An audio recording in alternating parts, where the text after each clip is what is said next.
What up, Scare Squad? It's Cleo, and I've become obsessed with Draft Masters on iRacing. Whether it's the Cup Series or Xfinity Series at Daytona or Talladega, I've been loving these races. Let's check out my most thrilling race yet. So we're at Daytona in the Xfinity Series. I'm in my Supra's car number 15. I qualified P14 in this race, and the strength of field is a 1.1. So I've raced about 8 races total within Draft Masters. I've gotten my first ever win in an oval within this series, as well as another P3, so I'm excited to see how this race goes. It's been a couple of weeks, so I'm just trying to see how I do today. So it's 1 lap to go, and we're all ready to race. Pace car comes in, and we go green. We had a lot of people start from the pits. I think they're trying to have a safe race, but how do you win if you start that far back? I'm still working on my rolling start, so I did lose a little bit of time on that start. I was just trying to hold my line, stay predictable, because I knew people were coming up to pass. And then we go 3 wide with me in the middle. But don't worry, I'm really good at holding my line. So once I felt clear, I dropped it down onto the yellow line and held my position in the draft. I was a little disappointed with how many positions I lost at the start of that race, but it's been a while since I've raced an oval, so I was just trying to stay clean, hold my line, and just do the best race I could do. So at this point, we're getting into a nice flow. I'm kind of trusting everyone on track. There hasn't been any weird things happening. No crashes, and we've just all been in a pretty solid race so far. I could feel my entries into the corners weren't that great. I was tense, I was nervous, so I just wanted to start focusing on my corner entry, how I'm turning in, and just have a perfect line. But lap 3, we have our first touch. So I don't know if it was netcode or lack of draft experience, but it did look to me like car 14 ended up hitting car number 5, which made him go up high, hit 22, which he was able to hold his car together and not lose it. But car 5 comes down, swipe 16, and they're off track. But never fear, I made it through clean. First car crash of the race always gives you a bit of an adrenaline rush, but I was proud of myself and my handling. So the race continues. I'm trying to close that little gap in between me and the car ahead, but I just did not know how to get any faster, but I eventually did. The draft makes such a difference.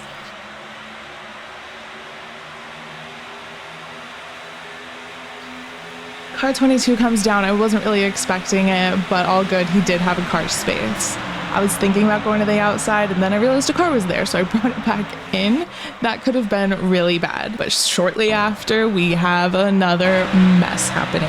And car number 7 just completely loses it. They were one of the ones, they were on the outside of that 3 wide moment, and I do believe that's where it kind of all started to just come undone. Luckily, I had enough gap in between me and them that I could kind of see what was happening. I wasn't sure if they were going to hold brakes, go high, stay low. When in doubt, flat out and not touch anyone. And again, I made it through with a 0x. So I was really proud of myself at this point. I've gone through 2 crashes. It's still early race. We have 18 laps total here at Daytona, and it's only lap 5 at this point. So we still got a long way to go, but I've made up a lot of positions. Before that last wreck on lap 4, I was P12.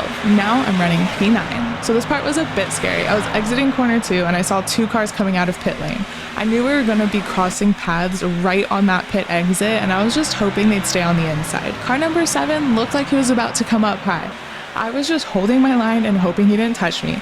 I made it through these 2 cars and was able to get down onto the yellow line and hold my position. I was having so much fun. Filled with adrenaline, I was so nervous for how the rest of the race was gonna go. So it's lap 7, I'm holding P9, but I'm stuck behind 2 lapped cars. But luckily enough for me, I don't know if car 16 pulled in too early or if car 18 just hit him on the left rear too hard. But 16 went into the grass. I was able to get back up with my group and fight for position again. So I wasn't held up too much from those lapped cars. Car 18's still up here, but we are going. We're about halfway through the race, and I'm just thrilled I still have a 0x, and I'm up in P9. I was not expecting this. Car 18 swings down onto the apron. Wasn't sure what he was doing. I don't know if he was trying to see the cars ahead too much, so I was just a little nervous about him with his touch previous. I do tend to give a little bit of a cautionary bubble of room, I am trying to work on that and just get a lot closer to other cars and not worry about them crashing. Trusting the other cars, I should say. So car number 3 just loves going 3 wide in this race. Has done it multiple times. I like my position being down low on that yellow line. I'm holding it, I trust myself, and I'm just hoping that they can hold their line as well. But car 3 is loose. Luckily, he didn't come down and take me out, but unfortunately for car 18, he went high and they both got taken out of the race. The rest of the group made it through. It's lap 10 and now I'm currently running P7, but not for long. We have cars high, we have cars low. I don't even know where this crash started. I knew the white car was down on the apron, came up high. I think it caused another car to then scoot over, which ended up just causing a domino effect.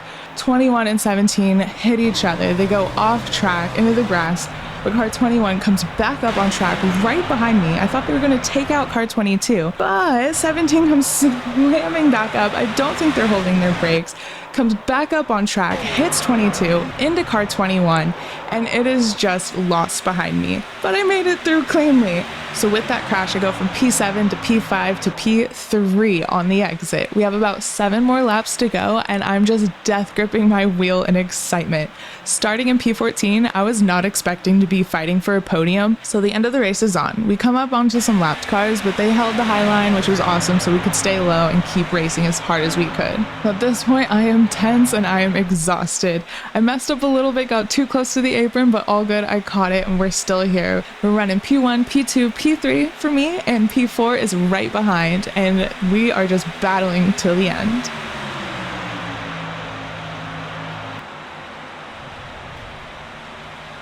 So we're coming up onto our last lap, and I'm not entirely sure how I'm going to either secure my podium. I want to gain a position if I can. So I'm trying to just work on how to defend the car from behind, hold my position, and just really finish this race strongly. I know how I usually race and how I end my last lap. I tend to go high, drop it down, try to hit that straight line, but at the same time, I don't know if that's a draft master's technique or if that's really just an IndyCar super speedway technique. So I was just kind of watching the 2 cars ahead, trying my best to stay behind them in their draft as much as possible, while still watching the car behind and not letting him have any space on the inside, outside, anywhere to move. I didn't want him to have any option. So it's the last lap. I am trying to defend the cars behind, watch the lines of the cars ahead. I don't know if I should be following P2. It looked like he was about to go wide for a moment, and see if that was the faster line or if I should stay down on the yellow. I wanted to stay down on the yellow. I didn't want P4 to have a gap and try to get on my inside and just lose the position because of that. So I'm just doing my best to hold my line and not let him go outside, not let him go inside, watching the cars and where they're going ahead of me, and just trying to figure out how this last lap is gonna go. So coming in the last corner, it's P1 through 5 all together. P1 and 2 are making moves. I don't know how this is going to end and what is the best way to finish this race here at Daytona. So I go a little wide thinking I'm going to follow P2. I see him drop it back down and I realize that was a mistake. I should have just kept staying in, kept it tight, but it's okay because I thought I had my position blocked from P4, but he brings it in tight. I didn't know that was part of track. I thought that would have been an off track. So I'm still learning where track limits are and where you can truly go. So I see him do that, so I don't want him to have any space. I drop it down as tight as possible and we come across the finish line almost 3 wide. I had no idea where I finished. Did I gain a podium or did I fall back in P4? I'm not sure. I didn't know until I saw my results at the end. That was just such a fun race and such a fun way to end it. So I finished in P3 with my 0X. I was so proud of myself. Started in P14. I was car number 15 in an SOF of 1.1. That was one of my funnest Draftmaster races to date. I hope you guys had as much fun watching as I had racing. I've just been loving Draftmasters so much, and I'm going to fully commit to this series next season on iRacing. So season 4, watch out. I will be the queen of turning left. It's been so much fun learning about NASCAR through iRacing as well as getting to watch it. It's my first season I've been watching NASCAR, so we saw Darlington, the first round of the playoffs, had a little watch party with the Skirt Squad. So if you guys ever want to come and watch with us on Twitch and Discord, you know where to find us. But I will be doing watch parties for the rest of the playoffs, cheering on Carson Hocevar as much as I can, my favorite driver. And it's just been so much fun just getting and learning more about NASCAR, this just different form of motorsports, because I'm so used to road racing. I've just been absolutely loving it. Loving the ovals. I can't wait to see a NASCAR road race since I have not seen one yet. But yeah, this has just been so much fun. And you guys, thank you for hanging out, helping me learn, teaching me, just being here to support. I appreciate you all so incredibly much. So I just want to say thank you. And hopefully I'll see you guys on track. Don't forget to skr skr.